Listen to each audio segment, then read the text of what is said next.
شروع اللہ کے پاک نام سے کہ جس کے قبضہ قدرت میں میری اور آپ سب کی جان ہے۔ میں فرید اللہ چودھری، میرے ساتھ تجزیہ نگار ہیں آواز پروگرام میں جناب انجم صحرائی صاحب۔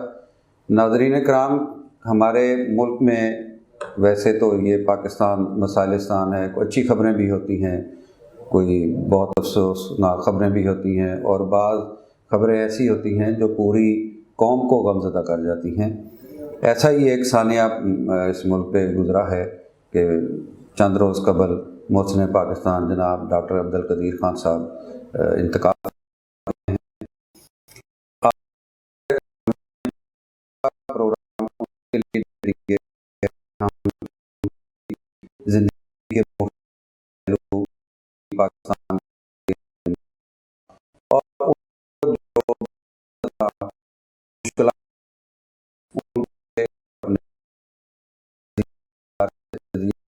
کریں۔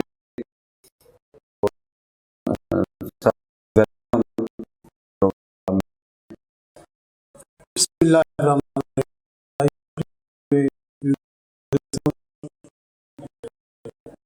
وہ ایک جو پڑھتے بھی ہیں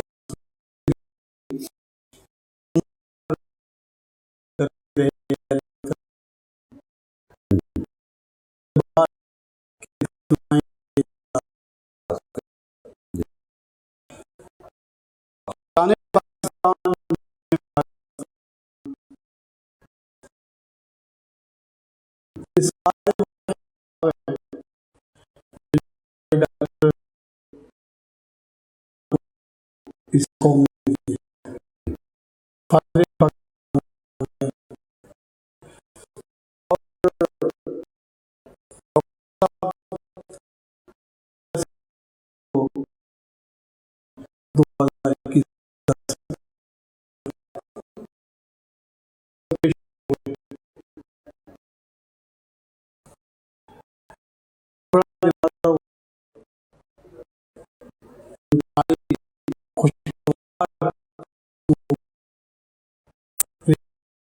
لوگوں کا ازدحام تھا۔ لوگوں نے پاکستان کو پوری قوم نے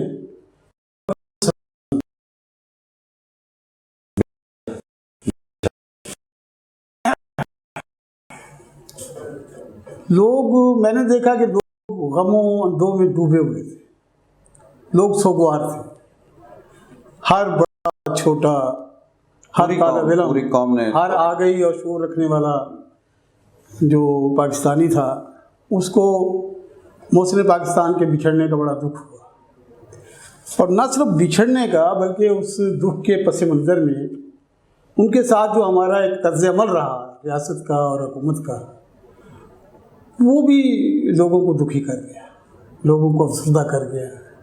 اگر آپ ڈاکٹر عبدالقدیر خان کے نام سے سرچ کریں تو ان سے منسوب ایک شعر، مجھے نہیں پتا یہ شعر ان کا ہے یا کسی اور کا ہے جی، وہ ہمیں پڑھنے کو ملتا ہے۔ گزر تو گئی ہے تیری حیات قدیر، واہ، گزر تو گئی ہے تیری حیات قدیر، ستم ظریف مگر کوفیوں میں گزری ہے۔ واہ واہ، ڈاکٹر صاحب کالم بھی لکھا کرتے تھے جی، بہت اچھا کام۔ ڈاکٹر صاحب بہت سے ایک کتاب ان کی سیر ہونے تک اس کے 6 اس کی جو ہے نا وہ بکس ہیں، سیریز ہے پوری، 1 2 3 4 5 6، جس میں ڈاکٹر صاحب نے اپنی زندگی، اپنی جدوجہد، اپنی کاوشیں، پاکستان کے بارے میں ان کے احساسات، ان کی خدمات، اس پہ بڑی سیر حاصل گفتگو کی ہے، ڈسکشن کی ہے۔ ڈاکٹر صاحب 1936 میں 1 اپریل 1936 میں بھوپال میں پیدا ہوئے، اور اس کے بعد 1952 میں ڈاکٹر صاحب نے پاکستان کی ہجرت کی۔ اب ڈاکٹر صاحب اس ہجرت کے بارے میں بتاتے ہیں، میٹرک کے بعد انہوں نے ایک بکسہ اٹھایا، کچھ کپڑے، کچھ کتابیں، اور کھوکھرا پار جانا، کھوکھرا پار سے اترے، اور آخری جو بھارت کی جو وہ چوکی تھی، جب وہاں پہنچے پیدل، یعنی آپ اندازہ کریں 7 کلومیٹر کا جو سفر تھا انہوں نے پیدل کیا، ریتلا سفر تھا، بھاری جوتے تھے، جوتے اتار دیے، پاؤں زخمی ہو گئے، اکیلے پاؤں زخمی ہو گئے۔ جب وہ بھارت کی چوکی، آخری چوکی میں پہنچے ہیں تو پارکر کا پین جو تھا نا میڈ ان یو کے، انہوں نے لگایا ہوا تھا، بکسا اٹھایا ہوا تھا۔ بھارتی اہلکاروں نے انہیں روکا، انہوں نے کہا یہ پین تو ہمیں دے دینا چاہیے، اچھا اچھی چیز ہے، پاکستان آپ کو پین مل جائیں گے۔ بھارت کی جو سوچ، آپ کو اس سے آپ سوچ سکتے ہیں کہ بھارت کی سوچ کیا ہے۔ اس بچے نے وہ اپنا پین دیا بھارتیوں کو اور پاکستان آ گیا۔ اس کے بعد 1960 میں ڈی جی کالج کراچی سے انہوں نے بی ایس سی کیا۔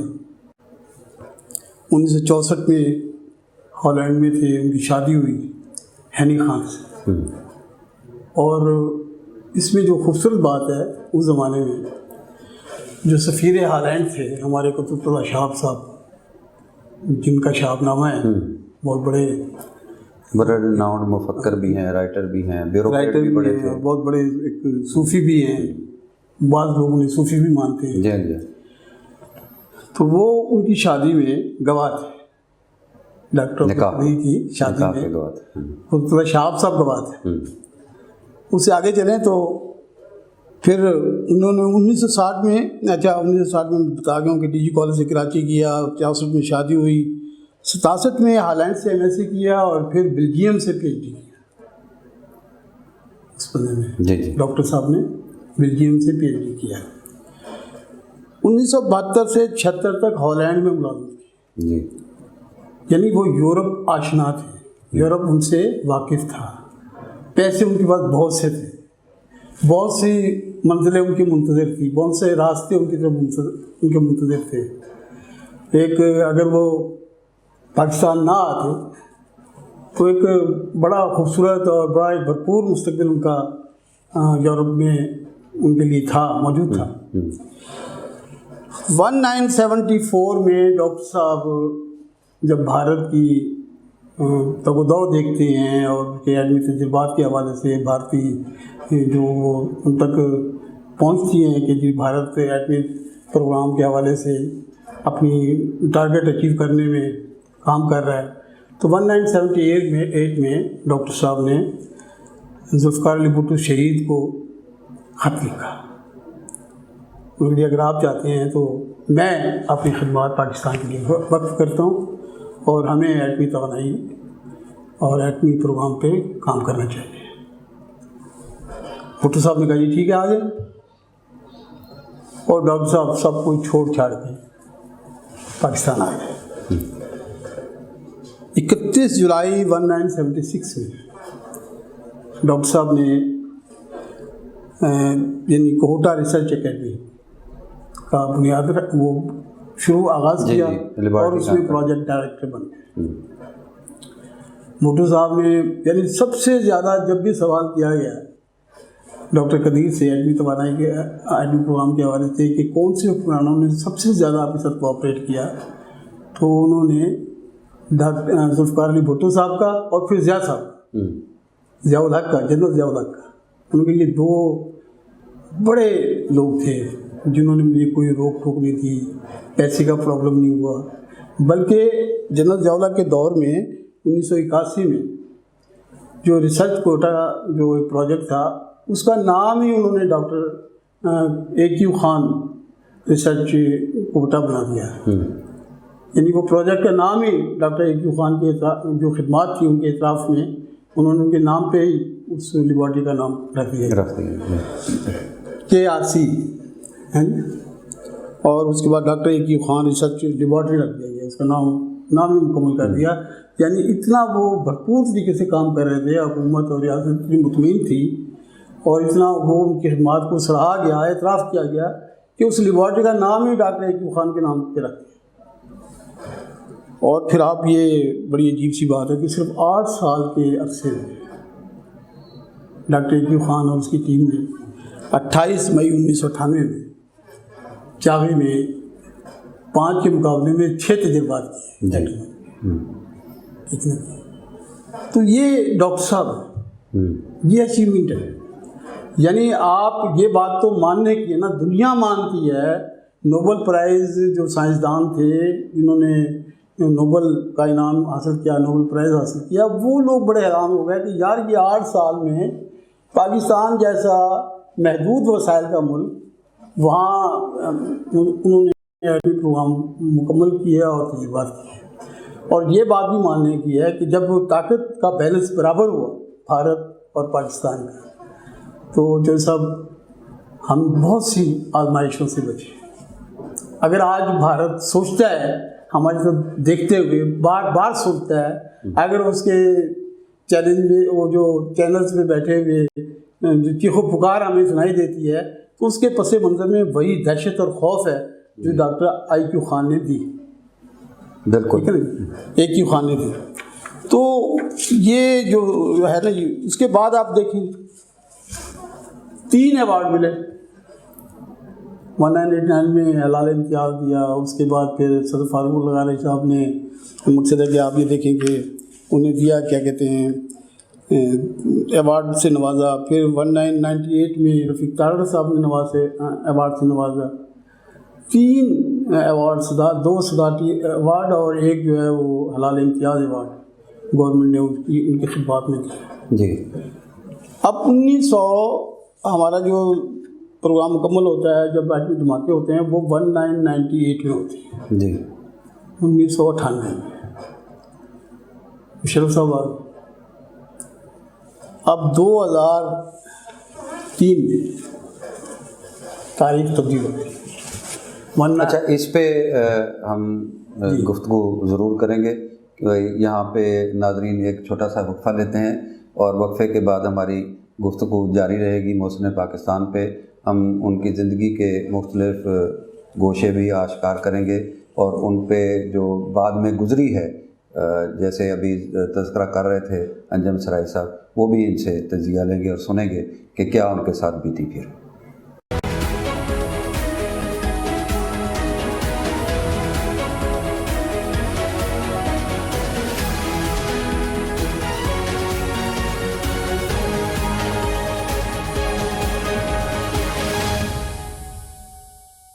پروگرام میں دوبارہ خوش آمدید.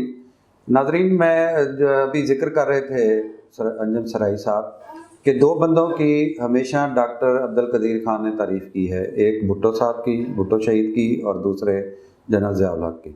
بھٹو صاحب کے بارے میں ان کا ایک انٹرویو ہے کہ اس وقت جو سیکرٹری خزانہ تھے AGN قاضی صاحب, وہ ان کی چھوٹی چھوٹی چیزوں کے جو پیسے ان کو چاہیے ہوتے تھے, ریکویسٹ جاتی تھی, تو وہ دبا کے رکھ لیتے تھے. تو انہوں نے کہا کہ میں اس صورتحال سے بڑا نالاں تھا, کیونکہ ہم نے پروگرام کم وقت میں کام بہت زیادہ کرنا تھا, تو پیسوں کی شدید ضرورت ہوتی تھی. پیسے ہمارے جو ہے نا سینکشن ہوتے ہوتے ٹائم لگ جاتا تھا.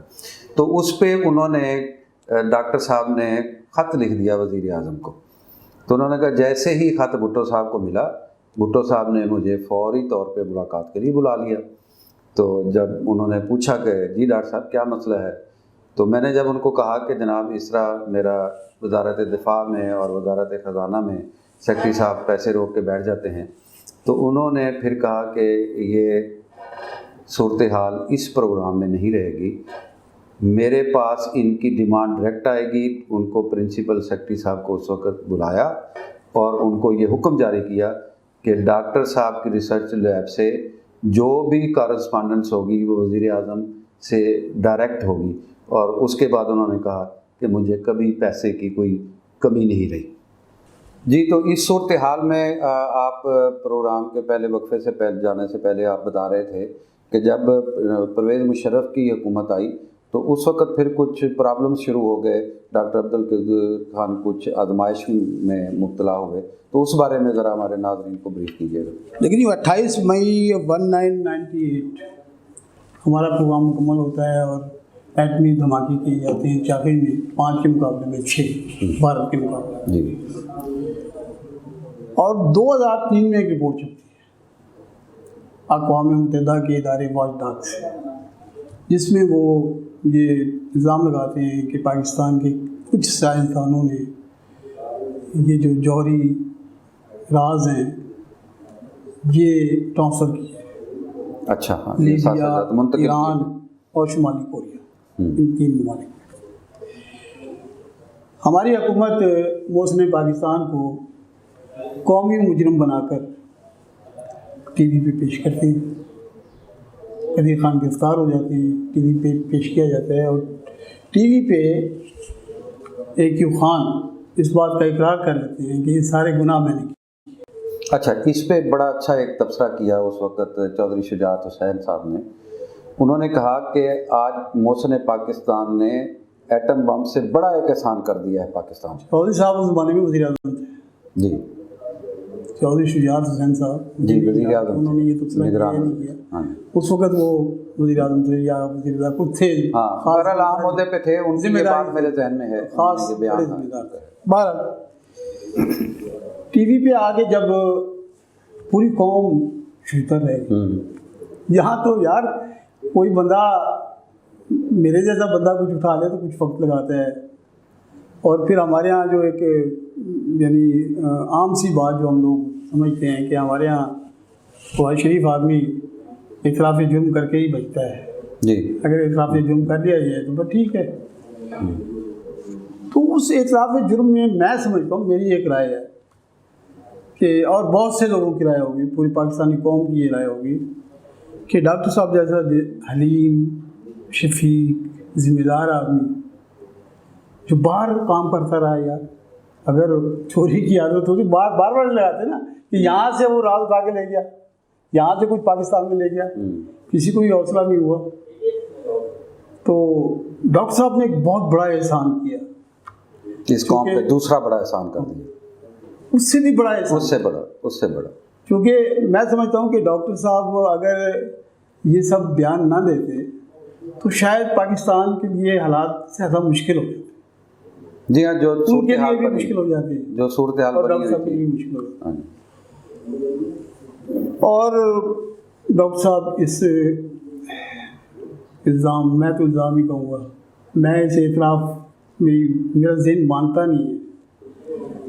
یہ ہماری جو تاریخ ہے نا سر، اس پہ بھی تھوڑی سی بات کریں گے ابھی، کہ پاکستان سے پیار کرنے والوں کے ساتھ المیہ ہی کیوں ہوئے؟ دس از کوشچن یار، بالکل بہت بڑا، قائد سے لے کے اور قدیر خان تک، ان کی آپ زندگیوں کو ذرا تھوڑا سا کھنگالیں تو صحیح یار۔ جنہوں نے پاکستان کی بات، جنہوں نے پاکستان کو بنایا، جنہوں نے پاکستان کو سنبھالا، جنہوں نے پاکستان کو محفوظ کیا، جنہوں نے پاکستان میں یعنی اسلام اور اسلامی دنیا کی بات کی، سبھی ایک مثال بنا دیے گئے۔ جی ہاں، یہاں پاکستان کے لوگوں کی بات کی، جی بالکل ایسا ہی ہے، یہ ہم تھوڑا سا اس پہ بھی بات کریں۔ جی ضرور کرنی چاہیے۔ 5 سال جناب 2009 تک محسن پاکستان، شان پاکستان، فادر پاکستان وہ رہے، نظر بند رہے،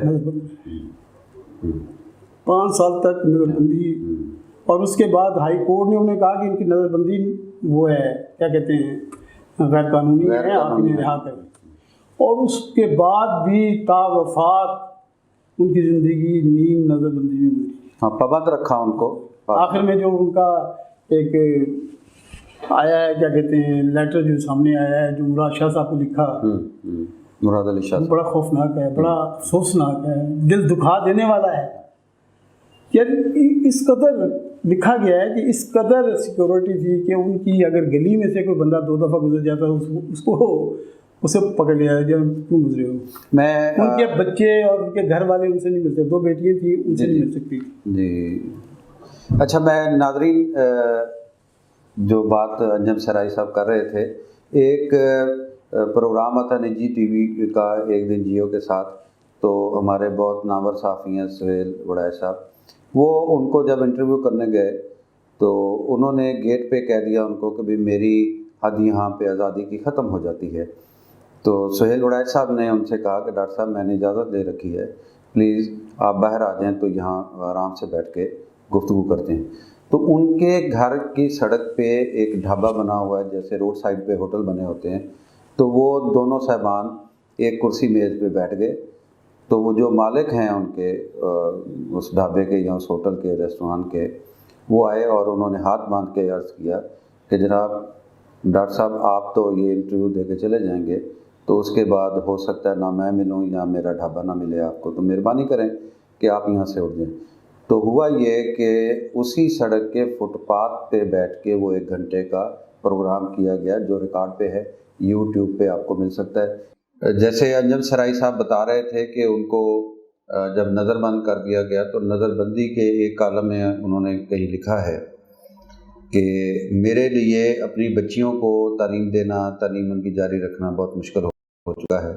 میں اور میری بیوی دونوں بچیوں کو پڑھاتے ہیں اور ہمارے سوال یہ اٹھ رہا ہے کہ اگر امتحان نہ دے پائیں بچیاں تو ڈگری نہیں ہوگی تو ان کی کہیں نوکری نہیں ہوگی۔ تو اس طرح کی صورتحال تھی، بہت مشکل تو اس پہ ذرا بہت مشکل صورتحال تھی۔ اور مقصدہ کہ ڈاکٹر صاحب نے کبھی کسی کے آگے دست دراز نہیں کیا، ان کی افتاد طبع تھی، اور وہ کبھی مقصد ایسی زندگی نہیں گزاری جس میں انہوں نے اپنی بے بسی کا اظہار کیا ہو، لیکن وہ بے بس رہے اور خاصی مشکلات کا شکار ہے۔ اب ڈاکٹر صاحب جو ہے نا، دیکھیں آپ جب ریٹائرمنٹ کے بعد ڈاکٹر صاحب نے ایک سیاسی جماعت بھی بنائی۔ ابھی صرف یہ کہنا کہ جی حکومت اس کے خلاف تھی اور قوم ان کا بڑا درد رکھتی تھی، یہ بھی ایک سوالیہ نشان ہے۔ جی دیکھیں ہم لوگ مرنے کے بعد بڑی چادریں چڑھاتے ہیں، بڑے نعرے لگاتے ہیں، بڑی باتیں کرتے ہیں، بڑی محبت کا اظہار کرتے ہیں۔ ڈاکٹر صاحب نے تحریک تحفظ پاکستان کے نام سے ایک سیاسی جماعت رجسٹر کرائی تھی، یاد ہوگا، اور ڈاکٹر صاحب کے ساتھ یہ قوم نہیں چلی۔ اب وہ جو سارے فیصل مجلس میں آؤ بکا کر رہے تھے، یا میں اور آپ بیٹھ کر آؤ بکا کر رہے ہیں، ہم نے تو ڈاکٹر صاحب کو ان کی زندگی میں ریجیکٹ کر دیا تھا، ان کے سیاسی نظریات، ان کی شخصیت سے ہمیں پیار تھا، لیکن وہ کام کرنا چاہتے تھے، جو پاکستان کے لیے کام کرنا چاہتے تھے، اس سے ہمیں شعوری طور پر ہم ان کے قائل بھی تھے، انہیں مانتے بھی تھے، اور ان کی جو تعریف بھی کرتے تھے، عملی طور پر ہم ان سے دور رہے۔ اگر ہم دور نہ ہوتے، اگر یہ قوم دور نہ ہوتی، قائد محسن پاکستان کے ساتھ ہونے والے جو یہ سلوک تھا اس کے خلاف سراپا احتجاج ہوتی تو کوئی مسئلہ نہیں تھا۔ درست صحیح بات ہے، کہیں احتجاج بھی نہیں ہوا، اکیلے رہے، اکیلے لڑے، اکیلے ہی انہوں نے جو ہے نا یہ اپنی پوری زندگی بسر کی، اس کے بعد ہم سارے اس کے وارث بن گئے۔ اب دیکھیے ابھی عجیب سا لگتا ہے، موازنہ کریں آپ، بھارت میں ڈاکٹر ابوالکلام تھے، ابوالکلام آزاد صاحب، جنہوں نے آزاد نہیں، ڈاکٹر عبدالکلام تھے، آزاد ہم تو بہت پرانے، لیکن اس کے ساتھ بھی آزاد لگا دیتے۔ ابوالکلام جو ایٹمی پروگرام کے ان کے سربراہ تھے، اور ان کا پروگرام تھا ISRO، ان کا پروگرام کا نام تھا، اس کے وہ چیئرمین رہے۔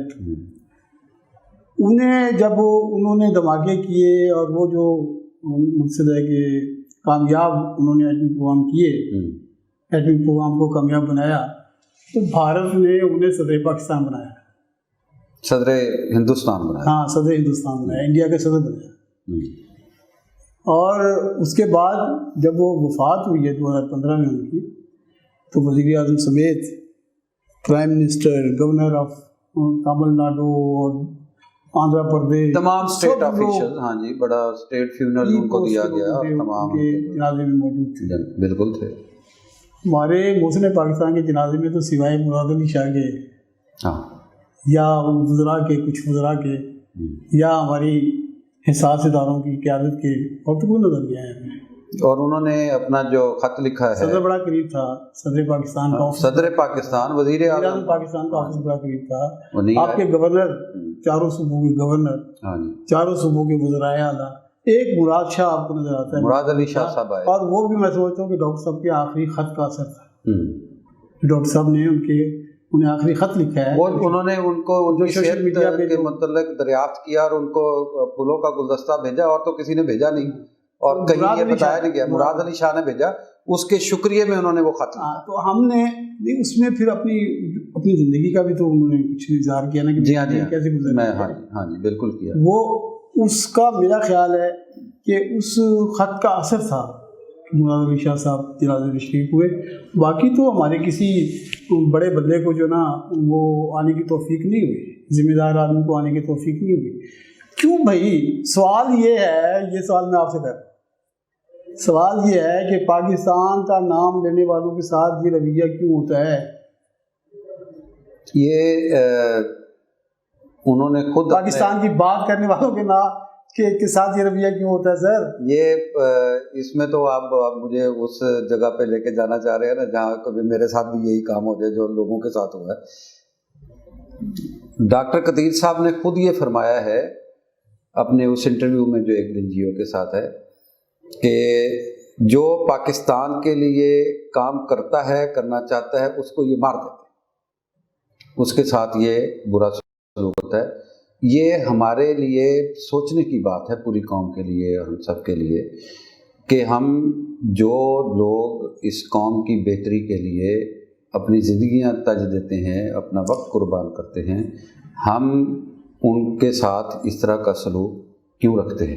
انہوں نے اپنے خط میں، جو ان کا خط ہے وزیر اعلیٰ سندھ کے نام، اس میں لکھا کہ شاید یہ وزرائے اعلیٰ اور وزیر اعظم میری وفات کی اچھی خبر سننا، کتنی بڑی مطلب، اور میں تو پڑھ کے خود بڑا شرمندہ ہوا کہ یہ محسن پاکستان لکھ رہا ہے، جس کے لیے پوری قوم آج بھی ایک رسپیکٹ رکھتی ہے، درد رکھتی ہے، احترام ہے اس کا۔ تو میں تو اس کے خط میں جو انہوں نے خود ہی اس کا جواب دے دیا کہ کیوں۔ چار دیکھیں، پاکستان کی تاریخ میں 4 اموات بڑی سوالیہ نشان ہے جی۔ آپ کی داخلہ پالیسی کی، آپ کی خارجہ پالیسی کی، اور ریاست کے اور حکومت کے جو ترجیحات ہیں۔ قائد اعظم بیمار ہوئے، کوئٹہ سے چلے اور ماڑی پور ایئرپورٹ تک 2 گھنٹے لگے، ماڑی پور ایئرپورٹ سے چلے گھر تک، گورنر جنرل ہاؤس تک 2 گھنٹے لگے۔ گورنر جنرل کے لیے بھیجی جانے والی جو ایمبولینس تھی اس کا تیل ختم ہو گیا۔ پائے کس قیمت پہ اقتدار ہم رکھتے ہیں یار؟ ہماری کیا ترجیحات ہیں؟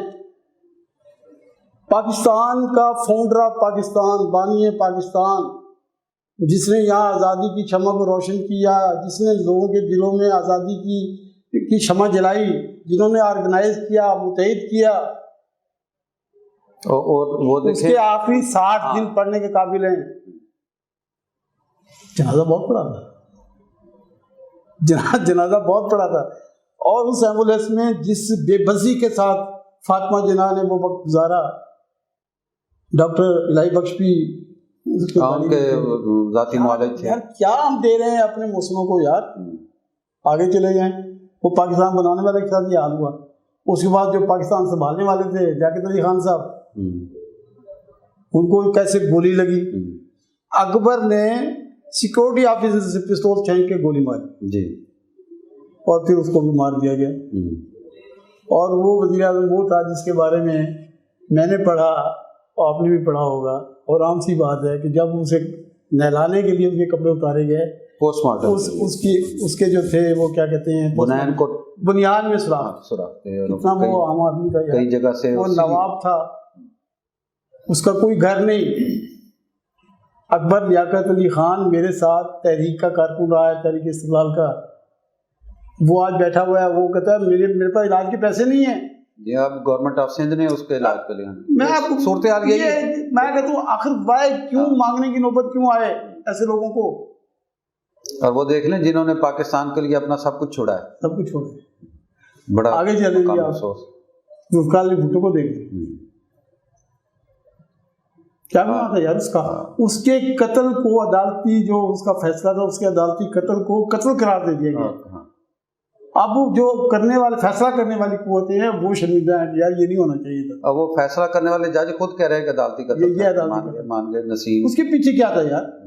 اس کو کس چیز کی سزا ملی؟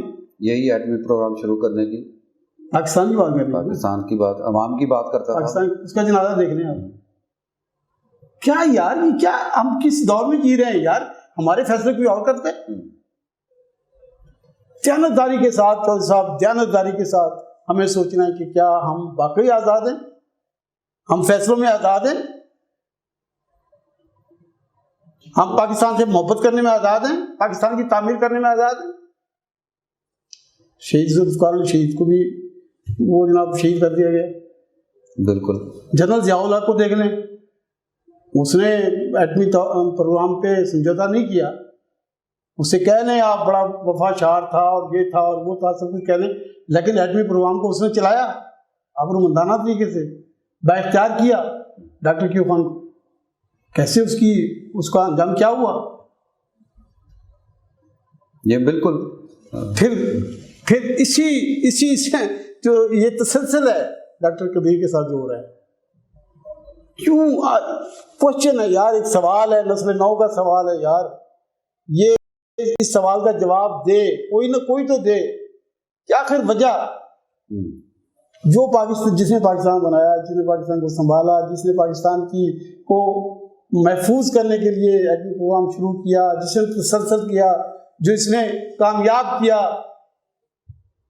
وہ سب کے ساتھ ہم نے یار خدا کے لیے، یار خدا کے لیے، تاریخ جو ہے نا، تاریخ بڑی خوفناک سچی ہوتی ہے۔ جی ہاں، بے رحم ہوتی ہے، بے رحم۔ تاریخ جو ہے نا، تاریخ جب تجزیہ کرے گی آنے والے دور میں، ہمیں یار تو سب ہمیں پاکستانی بننا چاہیے، ہمیں پاکستان سے پیار کرنا چاہیے۔ اگر کوئی پاکستان کے، ہمارے سیاسی اختلافات اپنی جگہ پہ چھوڑیں، سیاسی اختلافات جو بھی ہیں ہوتے رہتے ہیں، لیکن ظاہر ہے ہمارا سیاست ملک ہے، سیاست، اور اگر یار مودی اور اگر وہاں کی ساری سیاسی جو فلسفہ اول کی قیادت ہے، وہ اپنے ایک سائنسدان، ایٹمی سائنسدان کے جنازے میں جا سکتی ہے، مسلمان جنازے میں ہاتھ باندھ کے کھڑے ہو سکتے ہیں، یار کبیر خان کا آپ اس سے زیادہ تھا۔ جی یہاں ناظرین ہم لیں گے ایک چھوٹی سی بریک، اور چھوٹے سے مختصر وقفے کے بعد دوبارہ اسی پہ محسن پاکستان پہ گفتگو جاری رکھیں گے۔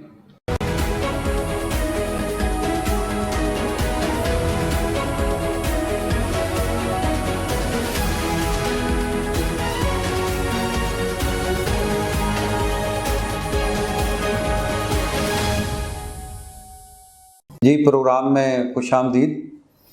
تو بات ہو رہی تھی محسن پاکستان عبدالقدیر خان صاحب کی، ان کی زندگی کے جو مختلف مراحل، جس طرح وہ پاکستان پہنچے، جس طرح انہوں نے پھر از خود بھٹو صاحب کو خط لکھا اس وقت جب انڈیا نے پوکھران میں ایٹمی تجربہ کر لیا، تو بھٹو صاحب نے کہا کہ ہم گھاس کھائیں گے لیکن ایٹمی پروگرام ضرور شروع کریں گے اور ایٹم بم بنائیں گے۔ تو اس کی تکمیل کے لیے ڈاکٹر قدیر خان نے ان کو خط لکھا، اور وہ پھر پاکستان آئے۔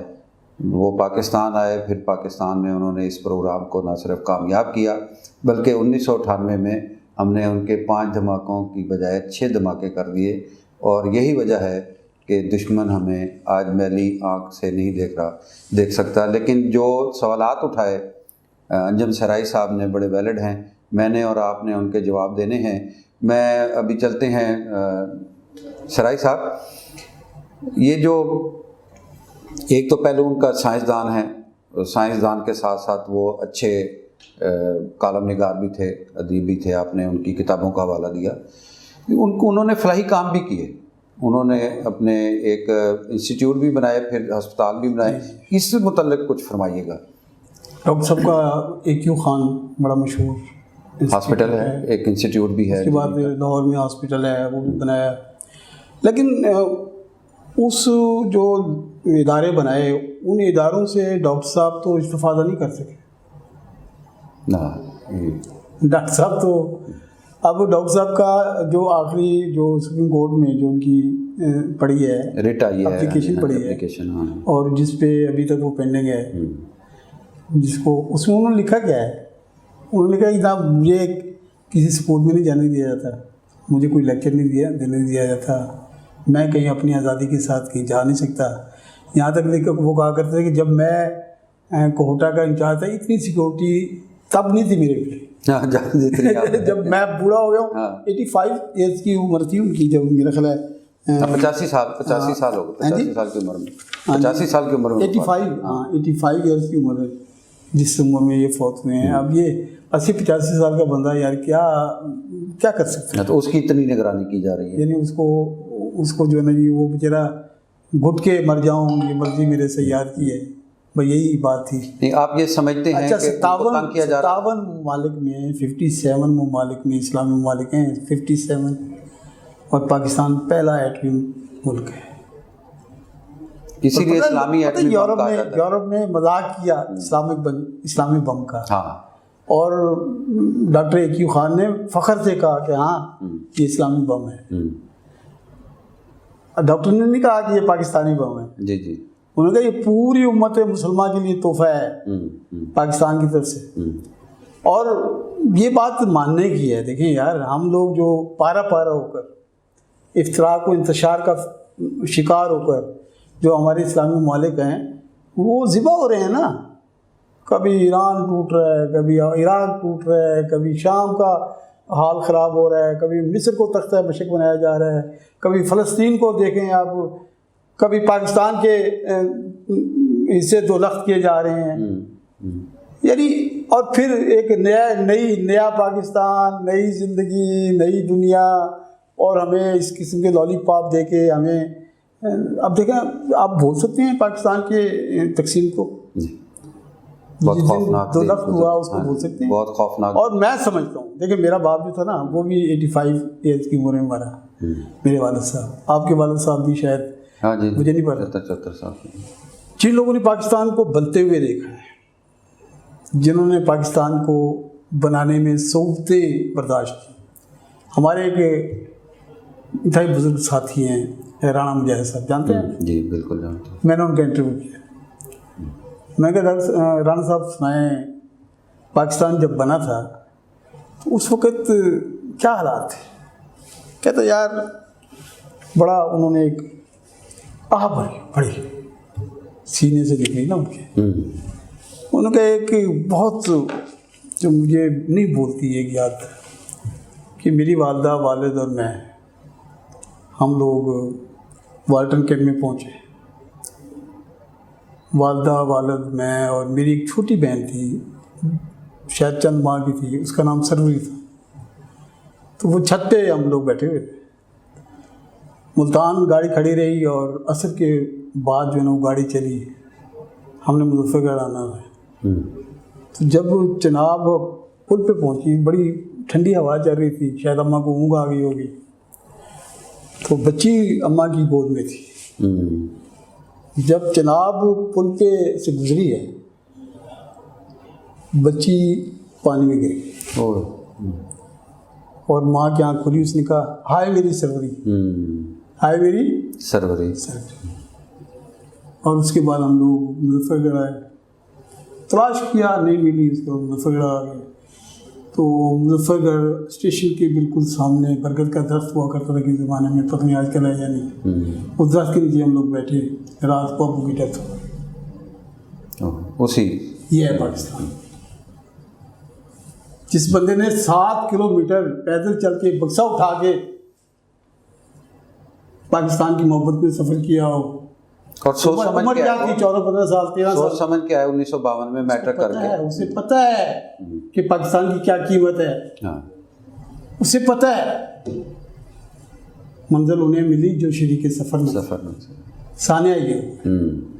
پاکستان تو خدا کی, یار یقین کریں پاکستان تو خدا کی وہ نعمت ہے جس کا ہمیں ادراک ہی نہیں ہے. ہم نے اس کی قیمت کو سمجھا ہی نہیں ہے. ہم حکومتیں کرتے ہیں, ہم سیاست کرتے ہیں. آپ دیکھیں نا, ہم حکومت کی بات کر رہے ہیں, حکومت کا بدلہ نہیں کیا, حکومت کا بدلہ نہیں کیا. جنازے میں مجھے بتایا نا سیاسی جماعتوں کے کتنے رہنما گئے ہیں, بتائیں آپ, بتائیں سیاسی جماعتوں کے رہنما کتنے گئے ہیں, اپوزیشن کے لوگ کتنے گئے ہیں, اتحادی جماعتوں کے ہمارے لیڈران کرام کتنے جنازے میں چلے گئے. بھائی کیا کہا جا سکتا ہے, یہاں ہر بندہ مسئلے کا شکار ہے. ہمارے قول و فعل میں تضاد ہے, ہمارے رویوں میں تضاد ہے. ہم کہتے کچھ ہیں, کرتے کچھ ہیں, اور اسی وجہ سے ہم لوگ وہ منزل نہیں پا سکے جو ہمارا حق ہے. جی بالکل. یہ جناب. اچھا, وہ بات اس میں وہیں رہ گئی جو آپ نے بتایا کہ 2 انہوں نے ہسپتال بنائے اور ایک ساتھ انہوں نے بچوں کے لیے انسٹیٹیوٹ بھی بنایا ہے جو انجینئرنگ کے انسٹیٹیوٹ ہیں. اس کی ایک شاخ میاں والی میں بھی ہے, لاہور میں بھی اور راولپنڈی میں بھی انہوں نے بنایا. تو ان کا یہ ایسا پہلو رہا ہے جس میں بہت کم لوگوں کو یہ پتہ ہے کہ وہ ان کے جو اسلام آباد اور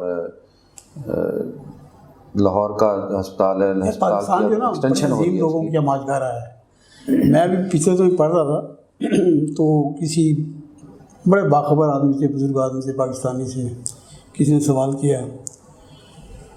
اس نے کہا جی اگر آپ اس ملک کے حکمرانوں میں سے اگر کسی کو آپ سمجھتے ہیں کہ دیانتدار آدمی تھا وہ اسحاق خان تھا. اب پتہ ہے اسحاق خان کے دور میں بھی ایٹمی پروگرام تسلسل کے ساتھ چلا جو وہ خود نگرانی کرتے رہے اور اسحاق خان. دیکھیں ہمیں لوگ چاہیے، لوگ ہمارے پاس ہیں، لیکن ہم ان لوگوں سے استفادہ نہیں کرتے، ہم ان لوگوں کو بھول جاتے. اب اسحاق خان انسٹیٹیوٹ آپ دیکھیں کتنی بڑی ٹوپی کا بڑا ایک تعلیمی ادارہ ہے اور کتنا بڑا کام کر رہا ہے، لیکن کبھی سنا ہے آپ نے کہ کبھی ہم نے اسحاق خان کو یاد کیا ہو؟ جی ہمارے پاس لے دے کے 5-7 نام ہیں، 5-7 گھر ہیں، 5-7 چہرے ہیں، اور بس ہم ان کو جو ہے نا جی، اور ان کی بھی وہ جو قربانی دینے والی جو ہے نا یہ جو مقصد ہے کہ جدوجہد ہے اس کو نظر انداز کر کے ان میں سے بھی ہم کچھ نکول کے موضوع خاص وہ اپنی باتیں کرتے ہیں. یہ جو میں نے گزارش آج کی ہے، میں کل پڑھ رہا تھا تو ایک عجیب سا مجھے احساس ہوا کہ یار ایک تسلسل ہے، یہ بالکل چین ہے ایک، جنہوں نے پاکستان کی بات کون ہے یہ چین جو ہے نا لے کے کون چاہ رہا ہے کہ جو بھی اس ملک کی بات کرے، جو پاکستان کی بات کرے، جو پیار کی بات کرے، جو عوام کے دلوں میں زندہ ہو، اس کو اس انداز سے اس المیت سے دوچار کیا جائے. کیوں؟ یہ اس پہ ہمارے جو دانشور ہیں، ہم تو لوگ عام آدمی ہیں، آپ اور میں تو ہمیں تو شاید وہ کیا کہتے ہیں کہ وہ نقاد خانے میں طوطی کی آواز، ہم تو شاید طوطی بھی نہیں ہیں، ہم تو اس کارنر پہ بیٹھ کے ہم یہ باتیں کر رہے ہیں. ہمارے سیاسی دانشوروں کو، ہمارے جو ریاست کے ذمہ دار لوگ ہیں، جو حکومت کے ذمہ دار لوگ ہیں، جو ہمارے اہل علم ہیں، جو مورخ ہیں، جو تجزیہ کار ہیں، ان کو اس پہ غور کرنا چاہیے کہ یار ہم لوگ کیا واقعی اپنی پالیسی بنانے میں آزاد ہیں؟ ہم ان لوگوں سے جن سے ہم پیار کرتے ہیں ان کو ہم عزت دے سکتے ہیں؟ اگر نہیں دے سکتے تو کیوں نہیں دے سکتے؟ جی ضرور. جی ناظرین، یہ تھا ہمارا آج کا پروگرام. بہت ویلڈ سوالات ہیں کہ ہمیں یہ ضرور سوچنا چاہیے. سرائی صاحب نے تو نسل نو پہ بھی یہ ذمہ داری ڈال دی ہے کہ ہمیں یہ ضرور سوچنا چاہیے اور پوچھنا چاہیے کہ جو لوگ پاکستان کی خدمت کرتے ہیں اور اپنی زندگیاں پاکستان کو بنانے سنوارنے میں وقف کرتے ہیں، ان کے ساتھ ایسا سلوک آخر کیوں ہے؟ اللہ تعالیٰ مجھے، آپ کو اور میرے ملک کو محفوظ رکھے. آئندہ پروگرام تک اجازت دیجیے. میری خواہش رہے گی کہ ہمارے پروگرام بارے آپ فیڈ بیک ناظرین ضرور دیجیے گا. اللہ حافظ.